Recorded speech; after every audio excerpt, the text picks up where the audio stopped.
So Halo Infinite finally released after 6 years of development. After the disappointment of Halo 5, did 343 do anything to redeem themselves? Well, I guess we'll find out in this video.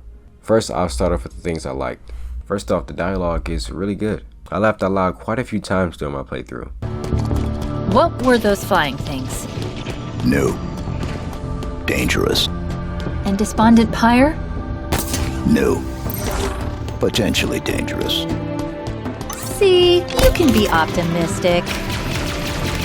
Even the enemy chatter is pretty funny. I also really like that there's dialogue during gameplay that isn't just exposition. That wasn't the case in Halo 5. In Halo 5, almost every line of dialogue was exposition. It was pretty exhausting. I can really say Chief actually feels like Chief. That wasn't the case for Halo 4 and 5. The music is also really good too, which is something you should expect from a Halo game, but in Halo 4 and 5, 343 didn't really nail the music like in Bungie's games. But in Halo Infinite, the music is where it should be. It actually feels like a Halo game. The voice acting is also pretty good for the most part. I also really like the level design in Halo Infinite. I think Halo works really well as an open world game. Transitioning into an open world design was a really smart move for Halo. I think the weapon was a really fun character as well. The movement in general is really fluid, and the grappling hook is really smooth and fun to use. The movement is so good that I never really felt the need to fast travel. The map is really good, and I really like that there is wildlife. It makes the world feel more lively. Halo Infinite also has some good boss fights. The gunplay also feels really good. All the guns pack a punch, and you can really feel the damage you're doing.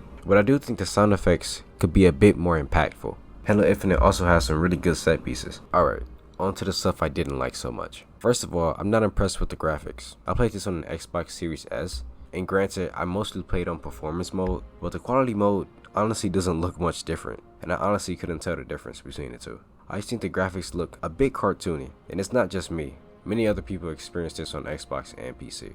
Like, there are some people with 390s that feel the same way. It's not just me. I also don't like the fact that I can't restart from my checkpoint, which is really annoying. I have no idea why 343 didn't add this option. This is just annoying and unnecessary. I also would like to manually save my game instead of just relying on autosaves. There are a few characters that weren't so great though. Echo 216 is kind of annoying. He spends most of the time just complaining and bitching all the time.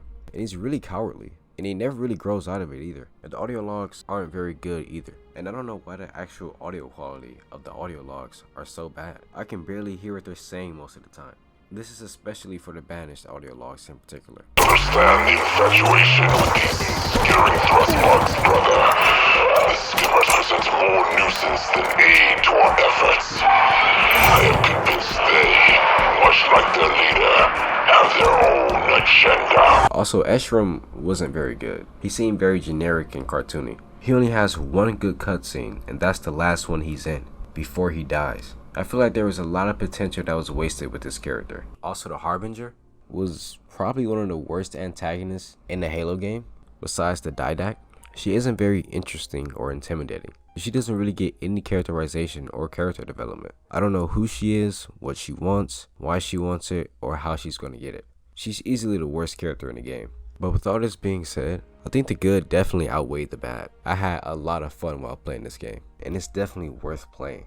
So in conclusion, I enjoy Halo Infinite a lot. It's not perfect, but I think Halo is drifting back to what it should be. I can finally say that Halo finally feels like Halo again. Anyways, that's it for me. You can like and subscribe if you want. I also have a Patreon if you want to support me there. Anyways, bye.